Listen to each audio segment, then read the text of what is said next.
Hello friends, good morning and welcome back to the official YouTube channel of Texas, जहाँ पे हम आपको हर तरीके के फाइनेंशियल टैक्सेशन, लीगल, सेक्रेटेरियल और भी अपडेट्स करते रहते हैं share, so that you can be updated.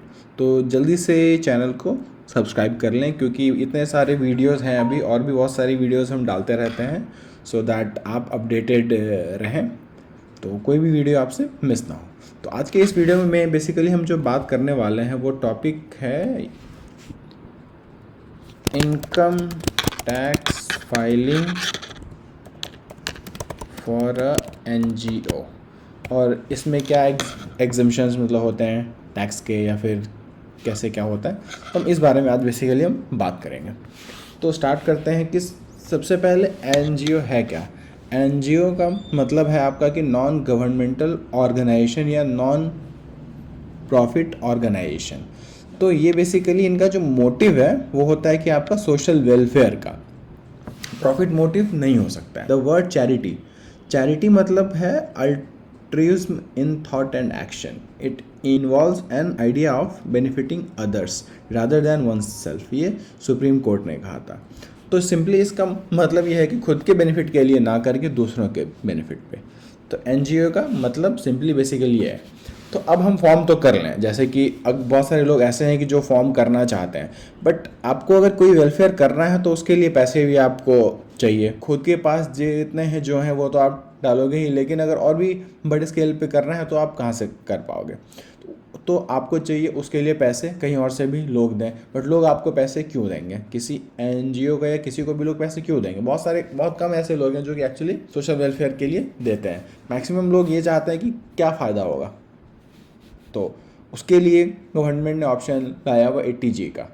तो 12A अगर आपके पास है किसी एनजीओ के पास, सिर्फ एनजीओ फॉर्म करते ही आपकी टैक्स एग्जम्पशन नहीं मिलती है आपको, ठीक है, नॉर्मली जाता है फिर वो। But if you apply for section 12A, तो उसमें क्या रहता है कि एनजीओ की अपनी टैक्सेशन एग्जेम्प्ट हो जाती है, सब्जेक्ट टू सर्टेन कंडीशंस जो हम अभी करेंगे बात। बेसिकली जो भी आपकी है इनकम। सेकेंडली है कि लोग पैसे क्यों दें, आपकी तो है एग्जेम्प्ट, लोग पैसे क्यों दें। लोगों को भी टैक्स में बेनिफिट मिलता है 80G में, अगर आपके पास 80G की सर्टिफिकेट है तो। सो बेसिकली एक एनजीओ के पास अगर 12A और 80G ये दोनों सर्टिफिकेट हैं तो फिर कोई दिक्कत नहीं है, तब लोग आपको डोनेशन भी देंगे, उनको बेनिफिट भी मिलेगी और आपको भी उसके ऊपर टैक्स नहीं देना पड़ेगा। तो आइए आगे करते हैं हम बात कि अब इसके अंदर अगर हम बात करें तो सर्टेन कंडीशंस, ये नहीं है कि बस एनजीओ खोल लिया, पैसे लिए और आपका टैक्स मतलब हो गया माफ़, ऐसा नहीं है। कंडीशंस होते हैं कि टाइप्स ऑफ इनकम। तो चैरिटेबल ट्रस्ट या एनजीओ की टाइप्स ऑफ इनकम की बात करते हैं, कैटेगरी ऑफ इनकम और उसकी टैक्सेबिलिटी। तो पहला होता है कि डोनेशंस, वॉलंटरी कंट्रीब्यूशंस, जो लोग अपने मन से देते हैं, वो हो गया आपका subject to tax. Voluntary contribution with a specific direction to form part of corpus of trust और इंस्टीट्यूशन। अगर कोई भी डोनेशन मिल रहा है विथ स्पेसिफिक डायरेक्शन की वो कॉर्पस में ऐड मतलब हो जाएगा, या एनजीओ उसको यूज़ करेगी स्पेसिफिक पर्पस के लिए, जैसे किसी बिल्डिंग के लिए या किसी स्पेशल कैबिन के लिए या किसी स्पेशल थिंग के लिए, जो भी दे रहा है पैसे, तो वो एग्जेम्प्ट है सिंपली। उसके बाद आता है कि वॉलंटरी कंट्रीब्यूशन विदाउट सच स्पेसिफिक डायरेक्शन, जहाँ पे कोई स्पेसिफिक वो नहीं है कि आपको इसके लिए पैसे खर्च करो या इसके लिए पैसे खर्च करो जो आपको दे रहा है, तो वो बन जाता है part of property held under trust. और इसकी टैक्सेशन कैसे मतलब होती है वो अभी हम नीचे बात करेंगे। तो ये एक पॉइंट आप याद रखिएगा, forms part of income from property held under trust. फिर आता है आपका anonymous donation, that is donations where donee does not maintain record of entity any particulars of the donor. अब बहुत सारे ऐसे केसेस थे पहले जहाँ पे कि, और अब भी हैं जहाँ पे कि नहीं हो पाता। जैसे कि आप मंदिर वगैरह में जाओगे तो लोग ऐसे ही पैसे ऐसे डाल देते हैं, या फिर कोई कभी हम एक कैंप्स करते हैं मतलब ओपन, वहाँ पे हम डोनेशन बॉक्स हैं रखते हैं, तो वहाँ पे अपने पास बेसिकली लिस्ट नहीं बनता है वहाँ पे, या फिर नहीं लोग मेंटेन कर पाते। उस केस में क्या कंडीशन है, आप अगर लिस्ट मेंटेन नहीं कर पाते डोनी की, तो उसके केस में क्या है कि donation exceeding higher of 5% of total donations, या 1 लाख जो ज़्यादा है उसके ऊपर जो भी आएगा वो 30% पे टैक्स हो जाएगा। तो सपोज़ आपके पास साल भर में 3 लाख रुपए आए हैं जिसके आपके पास लिस्ट नहीं है या फिर डोनी की डिटेल नहीं है, तो 2 लाख रुपए के ऊपर 30% टैक्स जाएगा। तो इसीलिए हमेशा डोनी की डिटेल्स आपके पास होनी चाहिए। उसके बाद है anonymous donation received by trust established wholly for religious and charitable purposes. तो ये taxable in the same manner as voluntary contributions, forms part of income from, ये हो जाएगा आपका। एनोनिमस डोनेशन है बट फॉर स्पेसिफिक पर्पस यहाँ पे है दिया हुआ है कि आपको इसी पर्पस के लिए करना है, वो फिर आपका पार्ट ऑफ इनकम बन जाएगा for property held under trust. अब हम बात करते हैं कि income from property held under trust for charitable और रिलीजियस पर्पसेस, जो ऊपर हम यहाँ पे डिस्कस करने वाले थे। तो इनकम अप्लाइड फॉर चैरिटेबल और रिलीजियस पर्पस, बेसिकली इसका मतलब क्या है? Income from property held under trust और चैरिटेबल और रिलीजियस पर्पस। बेसिकली कोई भी प्रॉपर्टी जो आपने होल्ड कर रखी है एनजीओ के नाम पे या ट्रस्ट के नाम पे, और वो चैरिटेबल या रिलीजियस पर्पसेस के लिए ही होनी चाहिए, तो वहाँ से अगर इनकम आ रही है तो उसका क्या करते हैं और कैसे टैक्सेबिलिटी होती है उसकी। तो अगर वो चैरिटेबल या रिलीजियस पर्पसेस के लिए ही वो पैसे यूज़ मतलब हो रहे हैं, जो भी पैसे हैं आए हुए, तो वो एग्जेम्प्ट है। तो वो बेसिकली अगर जिस पर्पस के लिए फॉर्म्ड, और वैसे हर चैरिटेबल ट्रस्ट एनजीओ का एक ऑब्जेक्टिव रहता है, 5-6 हैं लिस्ट, वो मैं अभी डिस्कस करूँगा, उसी लिस्ट में से किसी एक में होना चाहिए वो। उसके बाद आता है आपका इनकम एक्यूमुलेटेड और set aside for the application towards charitable और रिलीजियस पर्पसेस इन इंडिया। अब जो पैसे आए, सपोज 100 रुपये आए, 100 रुपये में से हमने 80 रुपये खर्च कर दिए for the purposes that we have formed, the NGO was form, तो वो तो है ही एग्जेम्प्ट। और कुछ पैसे ऐसे होते हैं कि चलो सारे खर्चे मतलब है नहीं अभी हुए, हम उसको रख देते हैं कि चलो आगे जाके खर्चे करेंगे। तो उसमें से क्या होता है, सपोज़ 80 तो हमने खर्च कर दिए, 20 रुपये में से 15 रुपये मतलब 20 रुपये हमने रख दिया कि हम बाद में खर्च करेंगे।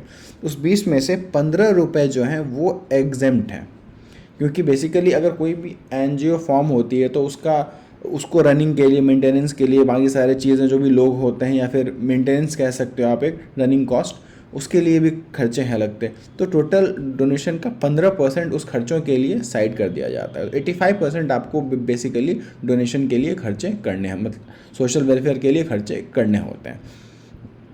तो यहाँ जैसे कि है exam to the extent of 15% of such income, this means at least 85% of income to be use for the purpose. ठीक है, तो आई थिंक ये वाला भी पॉइंट आपका हो गया क्लियर।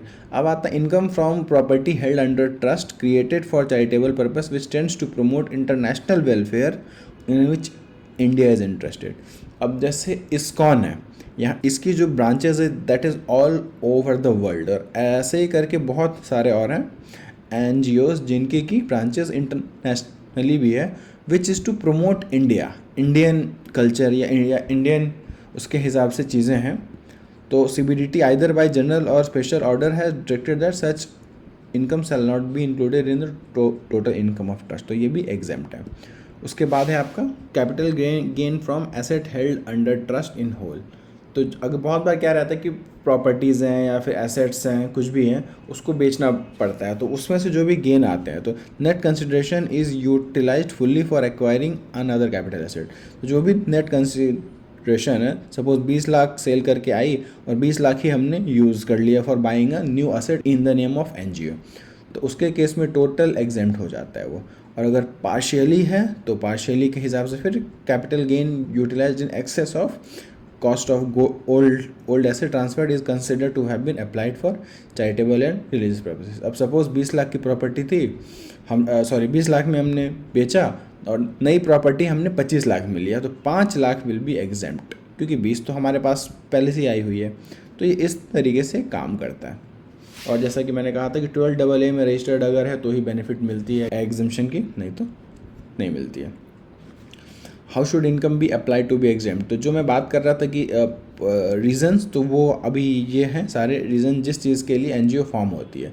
चैरिटेबल पर्पस कौन से हो सकते हैं, वो ये हैं रिलीफ ऑफ द पुअर, गरीबों के बेनिफिट के लिए, एजुकेशन के लिए, योगा के लिए, मेडिकल रिलीफ के लिए, प्रिजर्वेशन ऑफ एनवायरनमेंट के लिए, या मोनूमेंट, या फिर आर्टिस्टिक और हिस्ट्रिकल इंटरेस्ट, किसी भी जनरल पब्लिक यूटिलिटी की प्रमोशन के लिए, basically for the welfare without any like casteism, religion उसके हिसाब से भी नहीं।